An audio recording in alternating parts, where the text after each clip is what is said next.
All right, man, peace. So I did a video a while back on lobsters and why brothers are not supposed to be eating lobsters because they are crustaceans.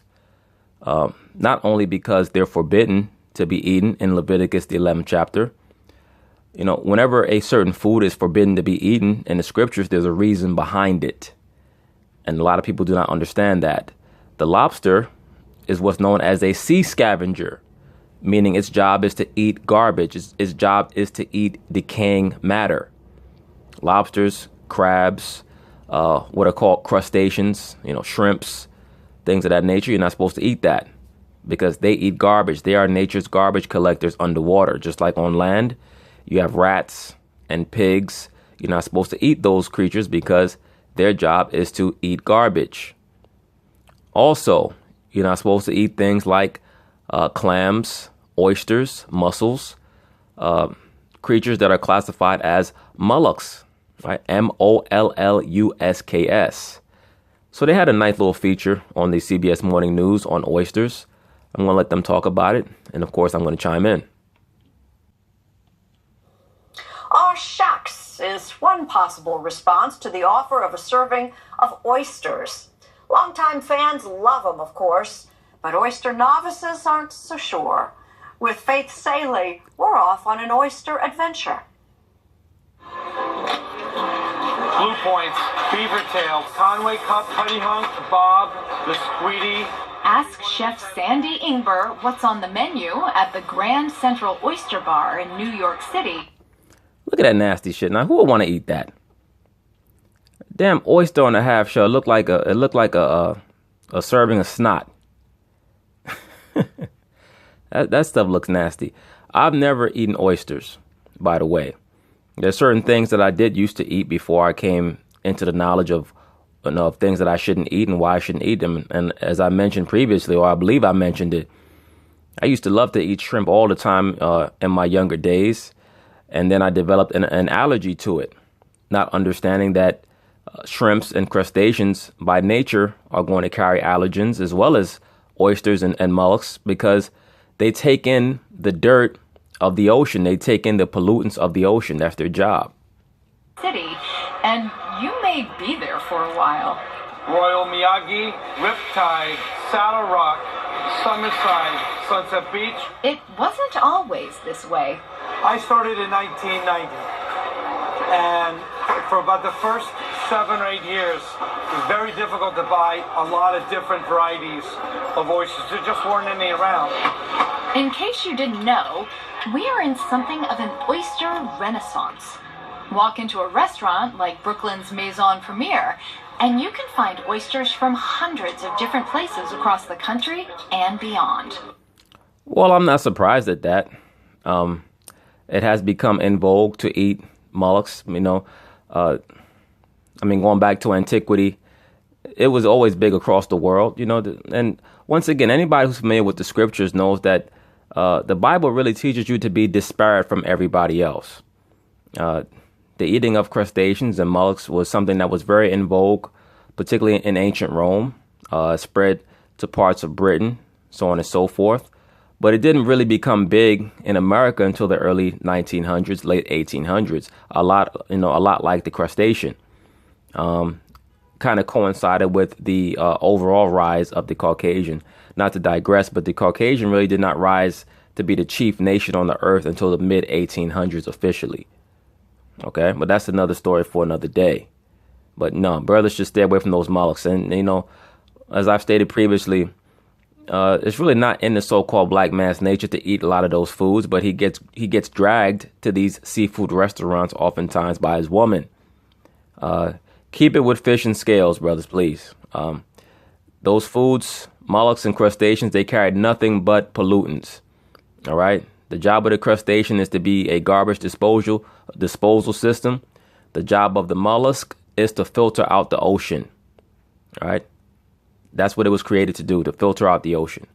Now, if you think all this oyster slurping is nothing but a fad, consider these thoughts from Rowan Jacobson, author of The Essential Oyster. When you pick up an oyster, you're kind of reliving this very early experience of humanity, which is eating a raw animal live out of its shell.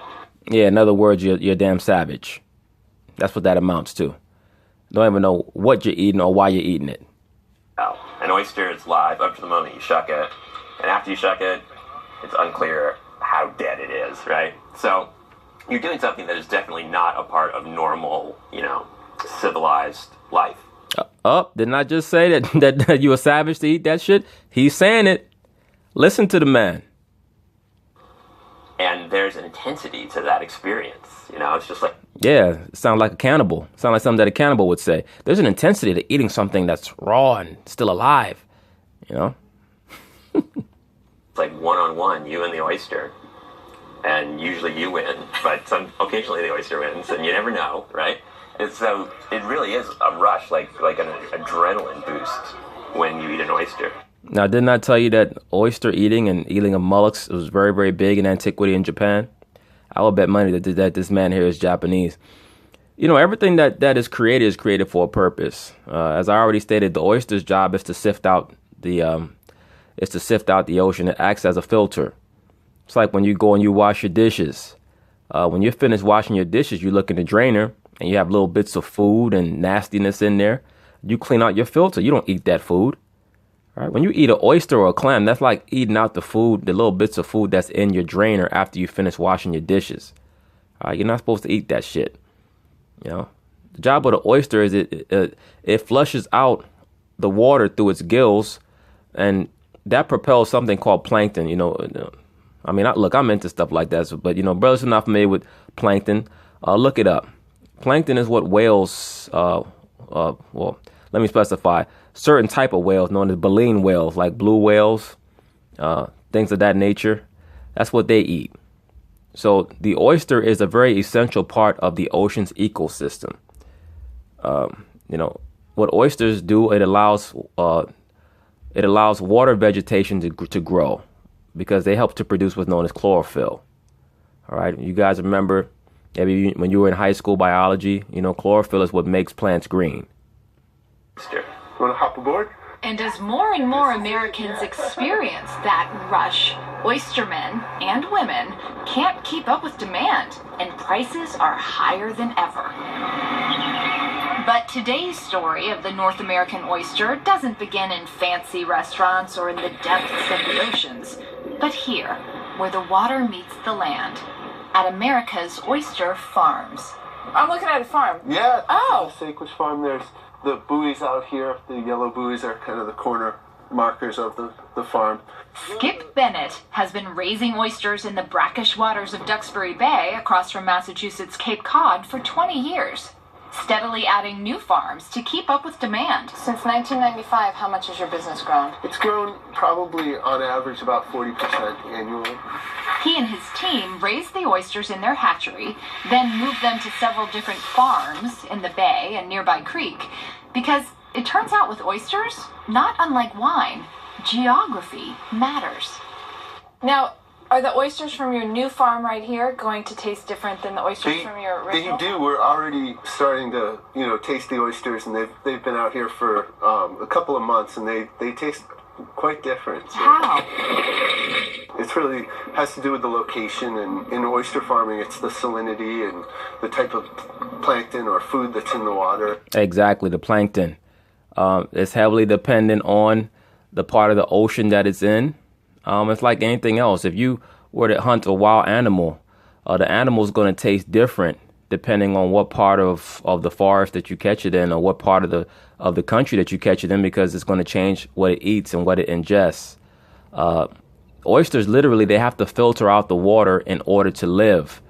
The larvae that they create to make new oysters is what crabs and lobsters feed on. So once again, the oyster is an essential part of the ocean ecosystem. You're not supposed to be eating that. All right. They also form reefs, that help with the ocean tide and waves and things like that. That's another thing. Like the coral reefs, very, very important part of the ocean ecosystem, man. Right now the coral reefs are undergoing something called what's the term that they use? I believe it's coral bleaching. and it's due to the use of the suntan lotion that certain people are using.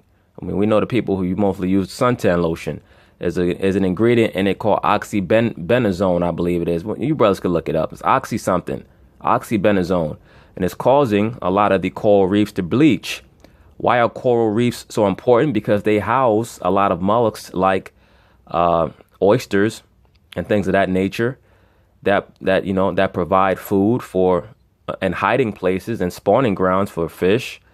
And they also protect the seashore from heavy tidal waves. So everything in the ocean works in tandem. Point being is this: only thing you're supposed to be eating out of there is fish with fins and scales. Okay, that's it. The chemistry of the water. Now get this. Oyster farmers never have to feed their livestock. These bivalves consume algae and plankton. They're, in effect, tiny water filters. And so good at it that these oysters can turn murky water clear. Now, when they say murky water, what's that mean? Polluted water. So the job of the oyster is to literally take in all the foulness of the ocean. That's their function. If they don't do it, they die. So they were literally created to do that. It's like you see the movie The Green Mile with Michael Clark Duncan. He could take out illnesses from other people and take it into himself. That's the job of the oyster. Incredibly, a single oyster can filter 20 to 50 gallons of water a day. That's what creatures created by the Most High can do. When they're literally created to do something, that's what they can do. When you study animals like the honeybee or the oyster, it's amazing the things that creatures created by the Most High, what they can do. The greenest critter in the ocean. It's almost miraculous. You just put little baby ones in the water, wait 2 years, you take out big ones, good to go. I mean, they seem like they should be the food of the future. Now look at this dumb broad. She just finished saying that oysters clean out murky water, and now she's going to claim that they should be the food of the future. That's like saying that the toilet bowl should be the plate of the future. Would you want to eat your food out of a toilet bowl even if it had just been cleaned? Absolutely not. Yeah, and you're not the first person to say that. A lot of people are looking at oysters and clams and mussels as a really potentially huge source of food for the future. And you might be surprised to learn that we wouldn't even have this bounty of bivalves were it not for the Clean Water Act of 1972. The waters in the Northwest, particularly Puget Sound area, are quite a bit cleaner than when I grew up. There was a pulp mill that was still functioning when I was born in the mid-50s. Functioned for 30 years, and basically the waters here were a dead zone. There wasn't much that grew here. Bill Taylor's family has been raising oysters around Shelton, Washington since the 19th century. Today, just across the bay from the town's closed pulp mill, oystermen work at low tide to harvest Kumamoto oysters, a species native to Japan. We sell... Once again, like I stated, oysters and oyster eating and mollusk eating has been huge in the Far East, particularly Japan, since antiquity. Okay? And let me say this. The vast majority oysters are very dangerous to eat, man. The vast majority of people who suffer from seafood illnesses is from eating them damn oysters, man. You can get a disease called is it fibrosis or vibriosis from eating oysters. That's why they say you're not supposed to eat oysters in months that don't end in R. So like all the summer months, you're not supposed to eat oysters. You're really not supposed to eat them shits at all. But even amongst the people who eat them, they tell you that. 35 million oysters live each year. That's a lot of oysters. And this is probably the right time to confess that until shooting this story, your correspondent had never tasted a single one. So why are you promoting it for? All right, that means that you know that you're on some bullshit. Eating some damn oyster. Why don't you spread that man ass cheeks and just lick out whatever sediment is in there, since that's what you ended up doing. Your nasty ass. How would you turn someone who's never wants to try an oyster into someone who wants to try one? Well, as long as they're willing to just give it a try, then it's, you talk to them about the flavor. Sound like a drug dealer. Just try it once. And to me, it's kind of like the smell of the beach. So if you've ever been at the beach for the whole day, and especially in the afternoon when it starts to cool down, the beach smells really sweet and kind of salty, and you can smell the air. I came and I smelled the air and tasted my first oyster. And then we're going straight down the hatch. Only for you, I'm telling you. Cheers. Cheers. Ah, wait, this way, right? Okay. And I take all the liquid and everything all at once? Look at that. Look, if your natural inclination is to be disgusted before you even eat something, it's probably because you're not supposed to eat it. You know? Like, I watched this show, Bizarre Foods, with this nut job, Andrew Zimmern. That motherfucker be eating stuff. Yo, he must have a stomach like a trash compactor, man. You're not supposed to eat stuff like that. All at once? Okay. And then it's raw, too. You know how much bacteria is in these creatures? Their job is to take in bacteria from the ocean. Okay.